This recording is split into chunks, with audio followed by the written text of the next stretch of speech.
జెండా కట్టుకున్నాను direction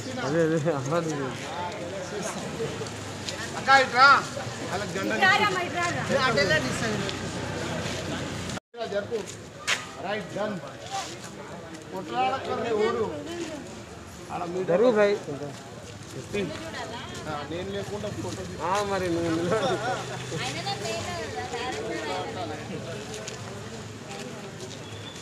slogans दो भाई। जय बीजेपी, जय बीजेपी, वर्दिल्लाले, मनोरंजन नायकत्व, वर्दिल्लाले, जय बीजेपी, जय बीजेपी, जय बीजेपी।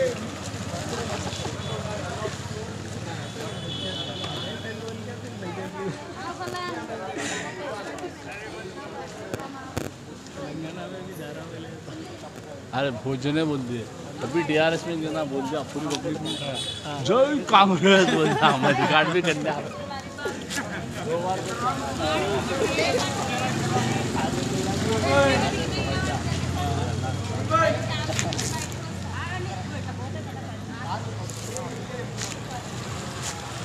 భాజపా లీడర్లు కాబట్టి తమ వంతు చేస్తున్నారు. దేశంలో ఎక్కడ సెక్రటరీ అనే స్టేట్ ఏదైనా ఉందంటే తెలంగాణనే. అటువంటి అరాచకాలు జరుగుతున్నాయి కాబట్టి అరాచకాలు ఫుల్ స్టాపే అమిత్ షా గారి నరేంద్ర మోడీ గారు రాక. బెంగళూరు డివిజన్లో మొన్నటి దాకా బీజేపీ దోసుకోబోతుంది. అసలు బీజేపీకి ఎదురు ఎవరు లేదు. కానీ గత 2 రోజుల నుంచి చూస్తుంటే బెంగళూరు డివిజన్లో కారు దోసుకోపోతుందని టీఆర్ఎస్ చెప్తుంది. మీరు దీనిపై ఏమంటారు? ఇక మీకు తెలియదే ఉంది, కారు గెలిచేది డబ్బు మీదే, వాళ్ళు చేసేదే డబ్బుతోటి.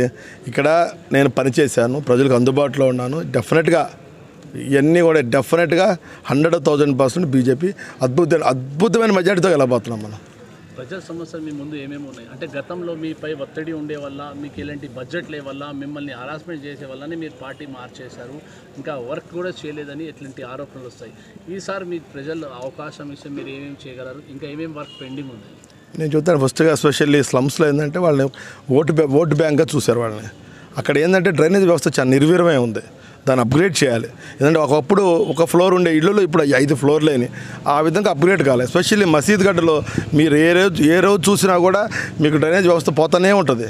కాబట్టి డెఫినెట్గా ఇవన్నీ ఏంటంటే బేసిక్ నీడ్స్ని మనం డెవలప్ చేద్దాం. నేను ఏదో పెద్ద వరాలేను, ఒక కార్పొరేటర్ చేయగలిగేది బేసిక్స్ ఏమంటే మంచి చక్కటి డ్రైనేజ్ వ్యవస్థ, చక్కటి తాగే నీరు వ్యవస్థ, చక్కటి రోడ్లు. ఈ మూడిట్లో నా డివిజన్ని మెండుగా చేపించి ఇక నా పర్సనల్ టార్గెట్ నాకుంది హైటెన్షన్ వైర్లు తీపియటం. అది నా టార్గెట్. ఎందుకు షూర్గా ఒక సందేశం మీరు బెంగళూరు డివిజన్కి ఒక సందేశం ఏమి ఇద్దాం? చక్కగా 5 ఏళ్ళు నీతిగా పరిపాలించానండి. ఒక నీతిని గెలిపించండి, నరేంద్ర మోడీ గారి నాయకత్వాన్ని గెలిపించండి. డెఫినెట్గా ఎందుకంటే హానెస్ట్గా రాజకీయాలు ఉండటం చాలా కష్టం. నేను హానెస్ట్గా అవైలబుల్గా సమర్థవంతంగా పరిపాలించాను, నా వల్లైనంత పనులు చేశాను. ఒక్కసారి నా నీతిని నా సమర్థతను గెలిపించి వాజ్పేయిలో నాకు అవకాశం ఇవ్వండి. చిన్న చివరి క్వశ్చన్, మీరు టీఆర్ఎస్ పార్టీ అధికారంలో ఉన్న సిట్టింగ్ కార్పొరేటర్, మీపై ఒక చిన్న మచ్చ లేదు, అయినా టీఆర్ఎస్ పార్టీ మిమ్మల్ని ఎందుకు టికెట్ ఇవ్వలేదు? దీనికి కారణం ఒకసారి చెప్తాను. నాకు టికెట్ ఇవ్వలేదని కాదు, నేనే ఇవ్వలేకపోయాను. నాకు టీఆర్ఎస్ అధిష్టానంతో నాకు ఎటువంటి లేదు. స్థానిక ఎమ్మెల్యేతో నేను ఇవ్వలేకపోయి నేను భాజపా నుంచి పోటీ చేస్తున్నాను. ఎమ్మెల్యే వల్లనే మీరు ఓన్లీ ఎమ్మెల్యే గారి వల్ల నేను పార్టీ మారాను. కన్నా పంచుకున్నారంటే కరెక్ట్గా ఉంటుంది. అంటే మీరు ఏమంటున్నారు? పంచుకున్నారు, పంచలేదు ప్రజలు. 10,000 రూపాయలు పంచలేదు ప్రజలకి, టీఆర్ఎస్ నాయకులు పంచుకున్నారు. సార్ జిహెచ్ఎంసీ ఎన్నికల్లో అంతా ఎప్పుడు లేకుండా బీజేపీ సార్ అంత ఉత్సాహం ఎందుకు చూపిస్తుంది? గతంలో కూడా ఇప్పుడు అంత ఉత్సాహం లేదు. గతంలో చూస్తే జిహెచ్ఎంసీ ఎన్నికల్లో కేవలం 4 కార్పొరేటర్లు ఉన్నారు, కానీ ఈసారి అంత ఉత్సాహం ఎందుకు? సేమ్ అండి, ఎప్పుడైనా సరే ప్రజలకు మహత్వపోయిద్ది. ప్రజలు మంచి అవకాశం ఇస్తారు. 99 కార్పొరేటర్లు అనేది అసలు అద్భుతమైన అవకాశం. మేము ఈ పాలన అద్భుతంగా తీర్చాలి. కార్పొరేటర్లు 0 బడ్జెట్ ఇచ్చి కార్పొరేటర్ వ్యవస్థ నిర్వీర్యం చేసేసరికి ప్రజల్లో కొంత మార్పు కనిపిస్తుంది.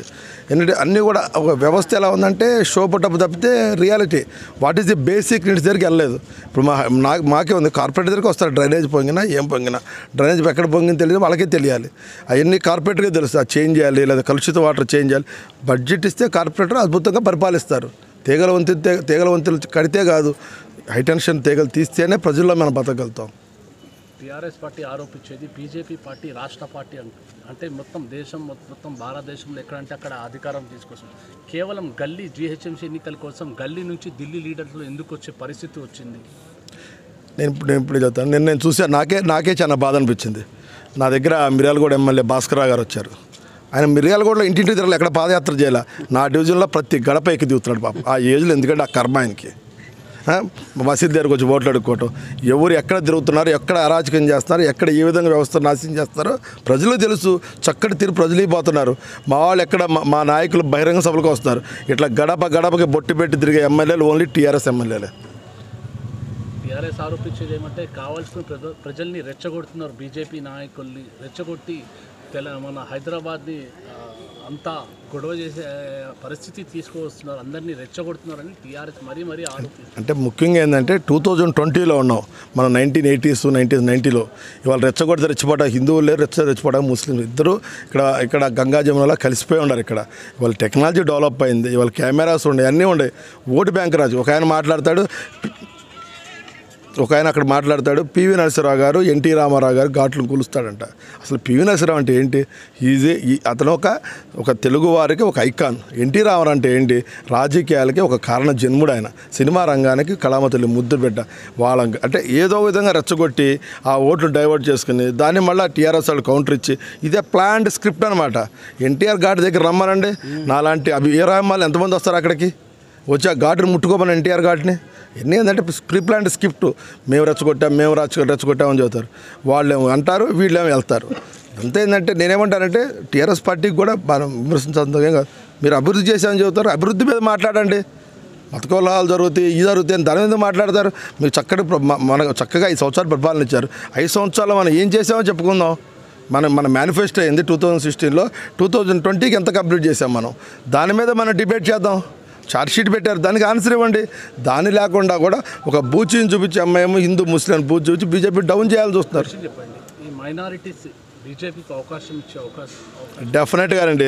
ఏ విధంగా అయితే కిషన్ రెడ్డి గారికి మైనారిటీ బ్రహ్మరథం పట్టారో డెఫినెట్గా మా భాజపా అభ్యర్థులందరూ కూడా మైనారిటీ అవకాశం ఉంది.